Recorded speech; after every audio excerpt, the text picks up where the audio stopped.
the U.S. has announced the launch of Phase 2 of President Trump's wider Gaza peace plan with the formation of a committee of Palestinian technocrats that will temporarily run Gaza. This committee will be non-political and will take over running Gaza's daily affairs from Hamas. It will be made up of 15 experts and will be led by a former deputy transportation minister with the Palestinian Authority.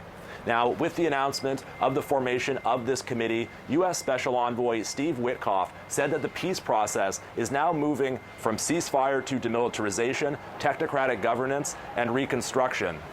However, Israeli Prime Minister Benjamin Netanyahu suggested that the announcement was largely symbolic, calling it a declarative move, and insisting that the last body of the final hostage remaining in Gaza must be returned. Several major challenges must be overcome in order for Phase 2 to advance, including the disarming of Hamas, the deployment of an international stabilization force to Gaza, and further Israeli withdrawals from the Strip. Hamas have shown no willingness to fully disarm. They have suggested that they would perhaps be open to freezing or storing their weapons as part of a long-term truce with Israel.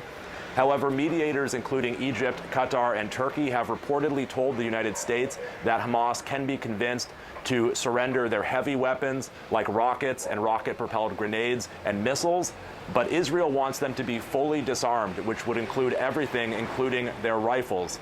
Now, the next step in Phase 2 of this peace process will be the formation of what's being called the Board of Peace. It is an international supervisory body that is meant to oversee this Palestinian committee and will be chaired by President Trump. A U.S. official told reporters on Wednesday that international leaders have been given invitations to join the board, and there are reports that its first meeting may be held on the sidelines of the World Economic Forum in Davos next week. Blake Sifton, SABC News, Tel Aviv.